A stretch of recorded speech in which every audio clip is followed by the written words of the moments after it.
ഓം നമോ നാരായണായ. നാരായണീയം ദശകം 30 വാമനാവതാരം. മഹാബലിയുടെ ദിഗ്വിജയമാണ് ഒന്നാമത്തെ ശ്ലോകത്തിൽ വിവരിക്കുന്നത്.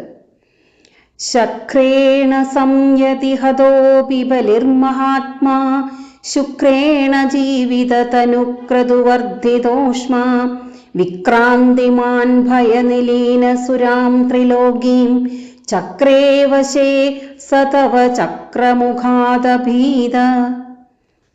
പാലാഴിമഥനം കഴിഞ്ഞിട്ടുണ്ടായ ദേവാസുര യുദ്ധത്തിൽ ദേവേന്ദ്രനാൽ മഹാബലി കൊല്ലപ്പെട്ടു. യുദ്ധം അവസാനിപ്പിച്ച ശേഷം അവയവങ്ങൾ നഷ്ടമാകാതെ മരിച്ച അസുരന്മാരെയെല്ലാം ശുക്രാചാര്യർ മൃതസഞ്ജീവനി മന്ത്രം കൊണ്ട് ജീവിപ്പിച്ചു എന്നാണ് നാം കഴിഞ്ഞ ദശകത്തിൽ കണ്ടത്. മൃതസഞ്ജീവനി ശുക്രമഹർഷിയുടെ കണ്ടുപിടുത്തമായിരുന്നു എന്ന് പറയുന്നു. അദ്ദേഹം അസുരഗുരുവായതിനാൽ അതുകൊണ്ടുള്ള ഗുണം അസുരന്മാർക്കാണ് ഉണ്ടായത്. ഇപ്രകാരം ജീവൻ തിരിച്ചു കിട്ടിയ മഹാബലി പൂർവാധികം ശക്തിയും ഓജസ്സും ഉള്ളവനായി തീർന്നു.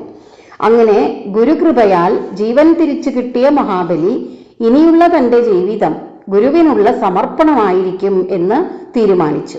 അങ്ങനെ മഹാബലിയോടുള്ള കാരുണ്യം മൂലം ശുക്രമഹർഷി മഹാബലിയെ കൊണ്ട് വിശ്വജിത്ത് എന്ന യാഗം കഴിപ്പിച്ചു. ഈ യാഗം ചെയ്തതിനു ശേഷം മഹാബലി അസാധാരണമായ ശക്തിയും അതീവ തേജസ്സുമുള്ളവനായി തീർന്നു.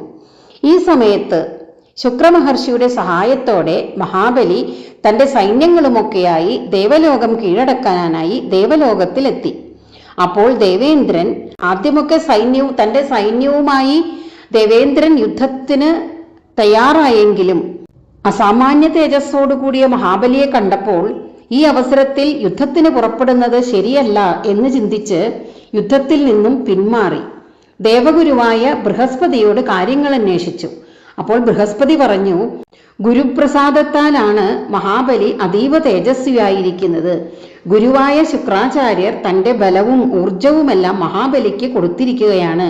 അതുകൊണ്ട് മഹാബലി അത്യന്തം ബലവാനായിരിക്കുന്ന സമയമാണിപ്പോൾ. അതുകൊണ്ട് തന്നെ മഹാബലിയെ തോൽപ്പിക്കാൻ ആർക്കും സാധിക്കില്ല. ഭഗവാൻ വിചാരിച്ചാലേ മഹാബലിയെ തോൽപ്പിക്കാൻ കഴിയുകയുള്ളൂ. അതുകൊണ്ട് ഇപ്പോൾ യുദ്ധത്തിൽ നിന്നും പിന്മാറുന്നത് തന്നെയാണ് നല്ലത്. ഇപ്പോൾ മഹാബലിക്ക് നല്ല സമയമാണ്. ഭഗവാന്റെ സുദർശന ചക്രത്തിനെ പോലും ഭയമില്ലാതായിരിക്കുന്നു എന്ന് പറയുന്നു. അതിന് കാരണം പ്രഹ്ലാദന്റെ മകൻ വിരോചനന്റെ പുത്രനാണ് മഹാബലി. ഭഗവാൻ പ്രഹ്ലാദന് ഒരു വരം കൊടുത്തിട്ടുണ്ടായിരുന്നു, നിന്റെ വംശത്തിലുള്ള ഒരാൾക്കും എൻ്റെ കൈകൊണ്ട് മരണമുണ്ടാവില്ല എന്ന്. അങ്ങനെ പ്രഹ്ലാദനെ ഭഗവാൻ അനുഗ്രഹിച്ചത് കൊണ്ടാണ് മഹാബലിക്ക് ഇപ്പോൾ ഭഗവാന്റെ സുദർശന ചക്രത്തെ പോലും ഭയമില്ലാതായിരിക്കുന്നു എന്ന് പറഞ്ഞിരിക്കുന്നത്. ബൃഹസ്പതി ദേവേന്ദ്രനോട് പറഞ്ഞു, നിങ്ങൾ വേഷപ്രച്ഛന്നരായി ആർക്കും അറിയാൻ കഴിയാത്ത രീതിയിൽ ഈ ദേവലോകം വിട്ട് എവിടെയെങ്കിലും ചുറ്റിത്തിരിഞ്ഞുകൊള്ളുക. ഇപ്പോൾ നിങ്ങളുടെ സമയം മോശമാണ്. അതുകൊണ്ട് നല്ല സമയം വരുന്നത് വരെ കാത്തിരിക്കുക. മഹാബലി എപ്പോഴാണ് ശുക്രാചാര്യരെ ധിക്കരിക്കുന്നത് അന്ന് മഹാബലിക്ക് തൻ്റെ സർവസ്വവും നഷ്ടമാകും. അതിന് അധിക കാലമൊന്നും വേണ്ട. അപ്പോൾ ഇവിടെ മനുഷ്യർക്ക് മാത്രമല്ല നല്ല കാലവും ചീത്തകാലവും എല്ലാം വരുന്നത്, ദേവന്മാർക്കും അസുരന്മാർക്കുമെല്ലാം നല്ല കാലവും ചീത്തകാലവും എല്ലാം ഉണ്ടായിരുന്നു എന്നാണ് നമുക്കിതിൽ നിന്ന് കാണാൻ സാധിക്കുന്നത്. നല്ല കാലവും ചീത്തകാലവും എല്ലാവർക്കും ഉണ്ട്. എല്ലാവർക്കും എപ്പോഴും ഒരേ കാലമായിരിക്കുകയില്ല. നല്ലതും ചീത്തയും ഒക്കെ മാറി മാറി വന്നുകൊണ്ടിരിക്കും. നല്ല സമയത്ത് എല്ലാം ഭഗവാന്റെ അനുഗ്രഹമെന്ന് കരുതി എല്ലാം ഭഗവാനിൽ അർപ്പിക്കുക. ചീത്ത സമയത്ത് നേരിടേണ്ടി വരുന്ന പ്രതിസന്ധികളെയെല്ലാം തരണം ചെയ്യാനുള്ള ശക്തി ലഭിക്കാൻ ഭഗവാനോട് പ്രാർത്ഥിക്കുക. അതാണ് നാം ചെയ്യേണ്ടത്. അങ്ങനെ ബൃഹസ്പതി പറഞ്ഞതനുസരിച്ച് ദേവന്മാർ ദേവലോകം വിട്ടുപോയി. അതുകൊണ്ട് മഹാബലിക്ക് ഒരു യുദ്ധത്തിന്റെ ഒന്നും ആവശ്യം വേണ്ടി വന്നില്ല. മഹാബലി 3 ലോകവും തൻ്റെ അധീനതയിലാക്കി. അങ്ങനെ 3 ലോകത്തിൻ്റെയും അധിപനായി മഹാബലി രാജ്യം ഭരിച്ചു. ദേവമാതാവായ അതിഥി തൻ്റെ പുത്രന്മാരുടെ അവസ്ഥയിൽ ദുഃഖിതയാകുന്നു.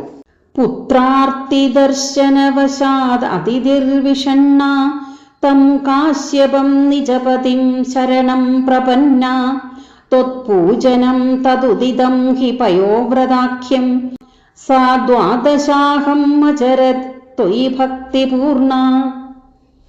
അങ്ങനെ ദേവന്മാർ പ്രച്ഛന്ന വേഷധാരികളായി ഒരു സ്വസ്ഥതയുമില്ലാതെ ചുറ്റി നടക്കുന്നത് കണ്ടപ്പോൾ ദേവമാതാവായ അതിഥി വളരെയധികം ദുഃഖിതയായി. തന്റെ ഭർത്താവായ കാശ്യപനെ ശരണം പ്രാപിച്ച് എന്താണ് ഈ ദുഃഖമില്ലാതാക്കാൻ ചെയ്യേണ്ടത് എന്ന് ചോദിച്ചു. അപ്പോൾ കാശ്യപൻ പറഞ്ഞു, ഭഗവാനെ ആശ്രയിക്കുക. ഭഗവാൻ വിഷ്ണുവിന് മാത്രമേ ഈ ദുഃഖം ഇല്ലാതാക്കാൻ സാധിക്കുകയുള്ളൂ. ഉത്തമ സന്താനലബ്ധിക്ക് വിശേഷപ്പെട്ടതാണെന്ന് പറയുന്ന പയോവ്രതം എന്ന വ്രതത്തെ ആചരിക്കാൻ കാശ്യപൻ അതിഥിയോട് പറഞ്ഞു. വളരെ കഠിനമായ നിഷ്ഠകളൊക്കെയുള്ളൊരു വ്രതമാണ് പയോവ്രതം. അങ്ങനെ അതിഥി എല്ലാ കഷ്ടതകളും സഹിച്ച് തൻ്റെ മക്കൾക്ക് വേണ്ടി, അവർക്കൊരു നല്ല കാലം ഉണ്ടാകുന്നതിന് വേണ്ടി തികഞ്ഞ ഭക്തിയോടുകൂടി ഭഗവാനെ മാത്രം മനസ്സിൽ ധ്യാനിച്ച് 12 ദിവസം മുടങ്ങാതെ പയോവ്രതം ആചരിച്ചു പോന്നു. ഭഗവാൻ അതിഥിയുടെ മുന്നിൽ പ്രത്യക്ഷപ്പെടുന്നു. തസ്യാവധൗ ത്വയി നിലീനമതേരമുഷ്യ ശ്യാമച്ചതുർഭുജവപു സ്വയമാവിരാസി നമ്രാം ച താമിഹ ഭവത്തനയോ ഭവേയം ഗോപ്യം മദീക്ഷണമിതി പ്രലപന്നയാസി. ഇപ്രകാരം അതികഠിനമായ പയോവ്രതം വളരെ നിഷ്ഠയോടെ 12 ദിവസവും അതിഥി ആചരിച്ചു. അങ്ങനെ വ്രതാവസാനമായപ്പോൾ അതിയായ ഭക്തിയോടെ ഭഗവാനെ തന്നെ മനസ്സിൽ ധ്യാനിച്ച് ഭഗവാനിൽ പൂർണ്ണമായും നിമഗ്നയായി ഇരുന്നതുകൊണ്ടു തന്നെ ശ്യാമളവർണ്ണനായ ഭഗവാൻ 4 തൃക്കൈകളോടുകൂടി അതിഥിയുടെ മുന്നിൽ പ്രത്യക്ഷപ്പെട്ടു. ഒട്ടും പ്രതീക്ഷിക്കാതെ ഭഗവാനെ പ്രത്യക്ഷത്തിൽ കണ്ട അതിഥി ഭക്തി പാരവശ്യത്താൽ ഭഗവാന്റെ കാൽക്കൽ വീണ് നമസ്കരിച്ചു. ഭഗവാൻ അതിഥിയോട് പറഞ്ഞു, ഭവതിയുടെ ഇപ്പോഴുള്ള ഈ ദുഃഖ കാരണമെല്ലാം എനിക്കറിയാം. എത്രയും വേഗം തന്നെ ഞാൻ ഇതിനു പരിഹാരം കാണുന്നുണ്ട്. താമസിയാതെ തന്നെ ഞാൻ ഭവതിയുടെ പുത്രനായി അവതരിക്കുന്നുണ്ട്. നാം തമ്മിലുള്ള ഈ കൂടിക്കാഴ്ച അതീവ രഹസ്യമായിരിക്കണം. പുറത്താരും ഇതറിയരുത് എന്നുകൂടി അരുളി ചെയ്തുകൊണ്ട് ഭഗവാൻ മറയുകയും ചെയ്തു. ഭഗവാൻ അതിഥിയുടെ മകനായി പിറക്കുന്നു. ത്വം കാശ്യപേ തപസി സന്നിധദത്തദാനീം പ്രാപ്തോസി ഗർഭമതിതേ പ്രണുതോ വിധാത്ര പ്രാസൂതച പ്രകട വൈഷ്ണവ ദിവ്യരൂപം സാ ദ്വാദശീ ശ്രവണ പുണ്യദിനേ ഭവന്തം. താൻ മകനായി പിറക്കുമെന്ന് ഭഗവാൻ അതിഥിയോട് പറഞ്ഞതിന് ശേഷം ഭഗവാൻ സൂക്ഷ്മരൂപിയായി തപോനിഷ്ഠനായ കാശ്യപന്റെ വീര്യത്തിൽ സന്നിധാനം ചെയ്തുകൊണ്ട് അതിഥിയുടെ ഗർഭത്തിൽ പ്രവേശിച്ചു. തന്റെ യോഗസിദ്ധി കൊണ്ട് ഇക്കാര്യം മനസ്സിലാക്കിയ ബ്രഹ്മാവ് ഭഗവാനെ പ്രകീർത്തിച്ചു. അങ്ങനെ അലയോ ഭഗവാനെ, ചിങ്ങമാസത്തിലെ ദ്വാദശി തിഥിയും തിരുവോണവും കൂടിയ പുണ്യദിനത്തിൽ ദിവ്യമായ വൈഷ്ണവരൂപം വ്യക്തമായി പ്രകാശിക്കുന്ന അങ്ങയെ അതിഥി പ്രസവിക്കുകയും ചെയ്തു. കേരളത്തിന്റെ സാംസ്കാരിക ഉത്സവമായിട്ടാണ് ചിങ്ങമാസത്തിൽ ഓണം, തിരുവോണം നാം ആഘോഷിക്കുന്നത്. എന്നാൽ അത് യഥാർത്ഥത്തിൽ വാമന ജയന്തിയാണ്.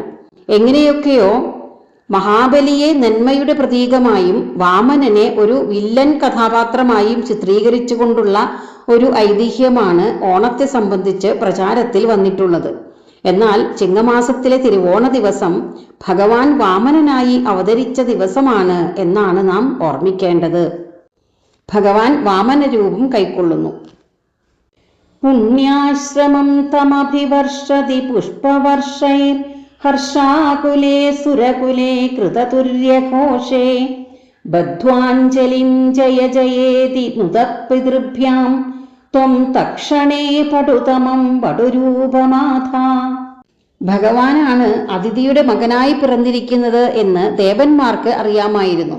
അതുപോലെ തന്നെ ഭഗവാൻ തന്റെ വീര്യത്തിൽ സൂക്ഷ്മരൂപിയായി സന്നിധാനം ചെയ്തത് കാശ്യപനും അറിയാമായിരുന്നു. അങ്ങനെ അതിഥി കുഞ്ഞിന് ജന്മം നൽകിയപ്പോൾ ദേവന്മാർ പെരുമ്പറ മുഴക്കിയും പുഷ്പവൃഷ്ടി കൊണ്ട് ആശ്രമം മുഴുവൻ പൂക്കളാൽ നിറച്ചുകൊണ്ടും തങ്ങളുടെ സന്തോഷമറിയിച്ചു. മാതാപിതാക്കളായ അതിഥിയും കാശ്യപനും തൊഴുകൈകൊണ്ട് ഭഗവാനെ അങ്ങ് ജയിച്ചാലും എന്ന് സ്തുതിച്ചു.